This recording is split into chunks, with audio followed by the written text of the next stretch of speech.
This is Mike Balaban of BAMMER and Me.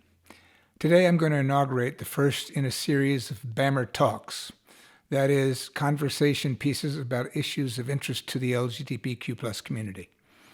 Today, as my first topic, I want to talk about the whole notion of community. What is LGBTQ+ community, or queer community, or in some sectors, gay community? What does that mean? How does it happen? Is it desirable? How do we forge a tighter sense of community? Today, it's a pretty complicated time, and I'm not sure I'm going to be able to do this justice in the short space available, but let's try.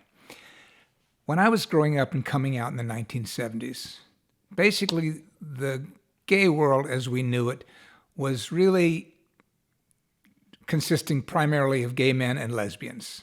For various reasons, a lot of the other identities in the LGBTQIA+ spectrum were not yet out, clear about their identities, or able to be themselves.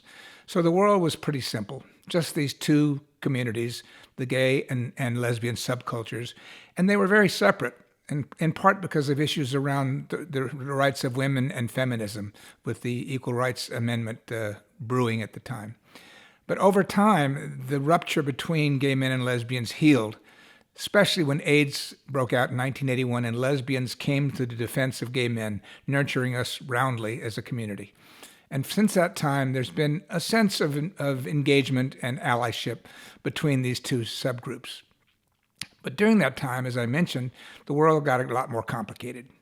The whole idea of gender identity and non-binary identity and genderqueer and transgender, and it's become really complicated. And the result is, in a world with many, many more people out as queer and many, many more groups into which we might identify or consider we belong, the result is people don't always interact with each other and get along.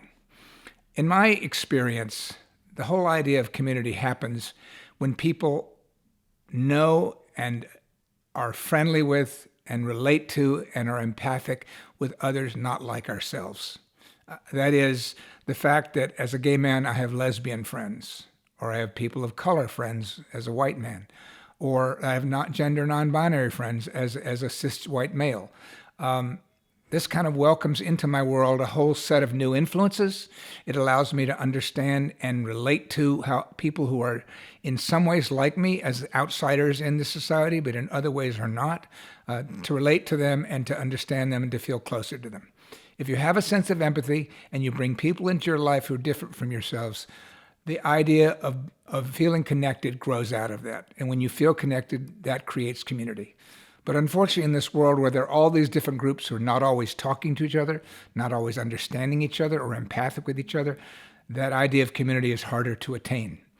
Add to that the whole idea of a generational disconnect. People from my generation who came out and fought the battles of LGBTQ rights successfully, garnering us the right to participate in the military, to marry same-sex partners, etc. We are being considered by some in the younger generation to have been entitled, to be kind of no longer outsiders. We are, particularly as gay white men, the kind of, okay, boomer, get out of the way, you had your turn. Not recognizing the fact that the battles we fought 30, 20 years ago look like they may need to be fought again with what's going on with Donald Trump and DeSantis in Florida, et cetera, with the so-called Don't Say Gay bill. So we need to marshal all our strength to feel connected to each other, to join in battle together against the forces that oppose us, that are trying to take our rights away. And so to create a sense of community requires us to look outside of our own small, narrow interest groups. People tend to hang around with those who like themselves. White men, gay white men, often tend to hang around with gay white men.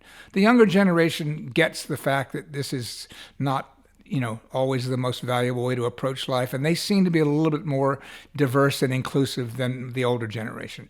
But still, we all tend to hang around with those most like ourselves, and we need to work very hard against the tendency to do that. You know, a lot of my photos in the past have mostly white faces in them. There are a lot of reasons behind that. Societal segregation, de facto segregation, was something that was very common in the 70s and 80s when I was growing up. I won't defend it, I'm just describing it. But, you know, I've found myself getting criticized because of the lack of people of color in a lot of my photos. So a very good black friend of mine invited me to join him on an all-black weekend, an LGBTQ arts and cultural festival in Cancun, Mexico, 2.5 years ago. And I joined him as his roommate. And out of 322 people, I was one of 2 whites. And I won't say that it was comfortable at first, but I got exposed, I grew, I got close to people, I began to feel comfortable, they began to feel comfortable with me, and out of that, I grew an entire new understanding and a new connection to a part of the world that I hadn't been close to before. So what I think we need to do as we go forward into this world where we have a lot of forces arrayed against allowing us to exercise the rights that we have won through such hard-fought battles, what we need to do is figure out ways to get close together in this much more complicated environment of LGBTQIA+. We need to reach out to people who aren't like ourselves. We need to listen to their stories and share ours with them. In so doing, we relate to each other. We see the commonalities across these differences, and that makes you feel closer. And when you feel closer, you're more willing to do things for each other. And in this case, doing for each other means standing up and fighting for our rights, because I think that's going to be necessary again. I hope this has been a useful session. I look forward to any comments you may want to provide on the YouTube channel in response to this. And I will be looking forward also to addressing other issues and themes of interest in the LGBT community going forward. Thank you very much. Bye-bye. Hi, thanks for watching. Don't forget to subscribe and click the notification bell. There's lots of content coming that you won't want to miss. Please also like and comment if you have topics you'd like for us to discuss. Thanks a lot. See you next time with much love and gratitude. Goodbye.